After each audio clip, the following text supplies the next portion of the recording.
Hi అండి. పండగలు శుభకార్యాలు వస్తే చాలు ఎప్పుడూ అపూర్ణం ఓలిగలు ఒబ్బట్లు తినలేక బంధువులు విసిగిపోయారా? అలాగే ఇంట్లో చేయలేక అలసిపోయారా?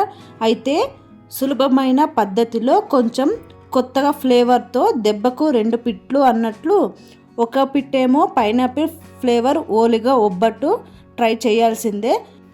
అలాగే ఇంకొక పిట్ట పైనాపిల్ కేసరిబాద్ కూడా చేయొచ్చు. పైనాపిల్ తినడం వల్ల బెనిఫిట్స్ జీర్ణక్రియను మెరుగుపరుస్తుంది. అలానే ఆహారము సులభంగా జీర్ణం కావడానికి సహాయపడుతుంది. విటమిన్ సి అనేది ఎక్కువగా ఉండడం వల్ల శరీరానికి రోగ నిరోధక శక్తిని పెంచుతుంది. పైనాపిల్ తినడం వల్ల చర్మం కాంతివంతంగా ఉంటుంది. అలానే బరువు నియంత్రణకు చాలా మంచిది. అలసట తగ్గి వెంటనే ఎనర్జీని ఇస్తుంది. ఈ పైనాపిల్ తినడం వల్ల మనకి చాలా మంచిది. ఇప్పుడు ఎలా ఓలిగి తయారు చేయాలో చూసేద్దామా. పైనాపిల్ తీసుకొని శుభ్రం చేసుకొని ఇలా ముక్కలుగా కటింగ్ చేసుకోవాలి. ఇప్పుడు ఒక మిక్సీ జార్ తీసుకొని మిక్సీలోకి అన్నీ వేసేసుకొని ఇప్పుడు మెత్తగా మిక్సీలో వేసి పేస్ట్ చేసుకోవాలి. పైనాపిల్ని జ్యూసీగా ఇలా ఏది పలకలు లేకుండా మెత్తగా పేస్ట్ చేసుకోవాలి.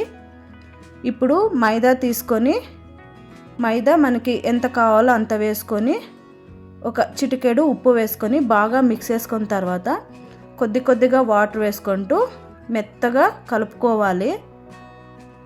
బాగా మెత్తగా కలుపుకున్న తర్వాత కొద్దిగా ఆయిల్ వేసేసి ఇది 1/2 అవర్ లేదా 1 అవరు మూత పెట్టి సైడ్కి పెట్టుకోవాలి.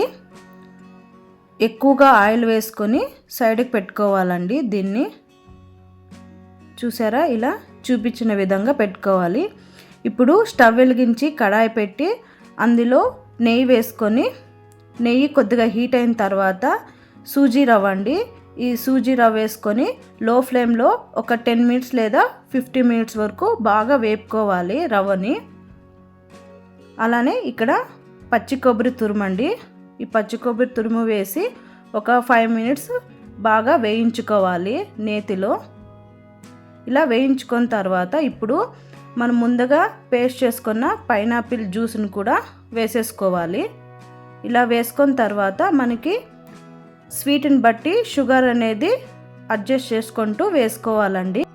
ఇక్కడ ఒక గ్లాసు రవ్వకి 2 గ్లాసెస్ ఆఫ్ వాటర్ వేసుకోవాలండి. మీరు ఏ క్వాంటిటీ అయినా తీసుకోండి. వాటర్ అనేది మీ క్వాంటిటీ బట్టి వాటర్ అనేది అడ్జస్ట్ చేసుకోవాలి. ఫస్ట్లో అయితే ఇట్లా లూజ్గానే ఉంటుందండి, ఏం భయపడకండి. ఎందుకంటే ఈ రవ్వ ఉడికేదానికి టైం పడుతుంది. లో ఫ్లేమ్లోనే ఉడికించుకోవాలండి. ఇలా మధ్య మధ్యలో కొద్ది కొద్దిగా నెయ్యి వేసుకుంటూ కలుపుకోవాలి.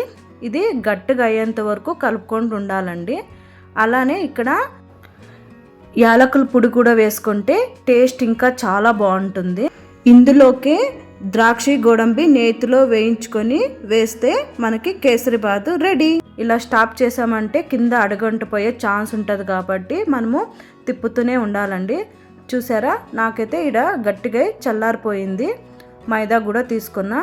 ఇప్పుడు ఓల్గా అనేది ఎలా చేయాలో చూద్దామండి. ఇలా చిన్న ముద్ద తీసుకొని మైదా ముద్ద తీసుకొని అది కొద్దిగా ఆయిల్ తీసుకుంటూ కొద్ది కొద్దిగా ఇది పల్చగా స్ప్రెడ్ చేసుకోవాలండి. మనం చేయి మీదే ఇలా స్ప్రెడ్ చేసుకుంటూ ఉండాలి పల్చగా. ఇలా పల్చగా ఒత్తుకునేటప్పుడు మనకి చేయికి నెయ్యి కానీ లేదా ఆయిల్ కూడా యూజ్ చేయొచ్చండి.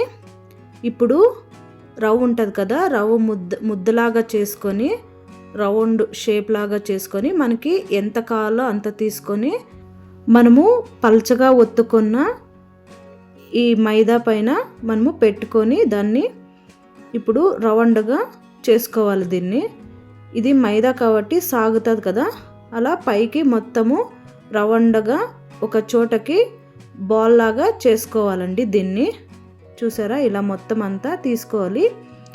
ఈ ఎక్స్ట్రా ఉండేదాన్ని మనము సైడ్కి తీసేయచ్చండి. ఎక్కువగా ఉంటుంది కాబట్టి ఎక్స్ట్రా దాన్ని తీసేయాలి.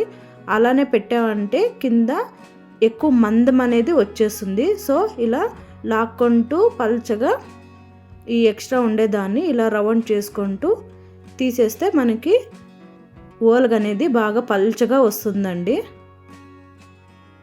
ఇలా చేయాలి. చూసారా, ఆ ఎక్స్ట్రా పిండిని తీసేసి ఇలా కొద్దిగా ప్రెస్ చేసామంటే అది రౌండ్గా మనకి తయారైపోతుంది. ఇప్పుడు ఓలుగ అనేది మనము చేసుకుందామండి. ఇక్కడ ఓలుగి పేపర్లు సపరేట్గాను దొరుకుతాయి, లేదంటే అరిటాకులో కూడా చేసుకోవచ్చు.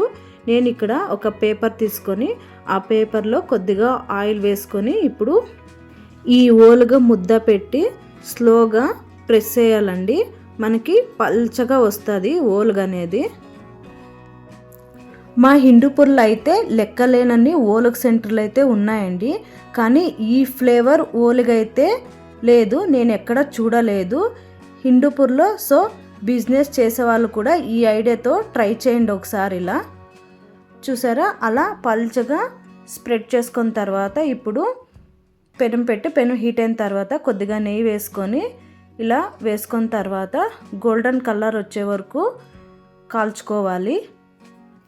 కొద్దిగా నెయ్యి వేసుకోవాలండి, అటు ఇటు బాగా కలర్ వచ్చే వరకు కాల్చుకోవాలి. ఇది మీడియం ఫ్లేమ్లోనే కాల్చుకోవాలండి ఓలుగ అనేది. ఇక్కడ కర్ణాటకలో అయితే కొన్ని రెస్టారెంట్లో ఈ ఫ్లేవర్ ఓలుగలు చేస్తున్నారు, అలాగే బాగానే జనాలు లైక్ చేస్తున్నారు. చూసారుగా, అటు ఇటు కలరు చేంజ్ అవుతూనే ఉంది. టేస్ట్ మాత్రం చాలా బాగుంటుందండి. మీరు కూడా ట్రై చేయండి. ట్రై చేసి ఎలా వచ్చిందో కామెంట్ బాక్స్లో కామెంట్ చేయండి. ఇలాంటి రుచికరమైన వంటల కోసం మన ఛానల్ని సబ్స్క్రైబ్ చేయడం మర్చిపోవద్దు. ఈ వీడియో మీకు నచ్చినట్లయితే లైక్ చేసి షేర్ చేసి నా ఛానల్ని సపోర్ట్ చేయండి. మళ్ళీ ఇంకో కొత్త వీడియోతో కలుద్దాం. Thank you.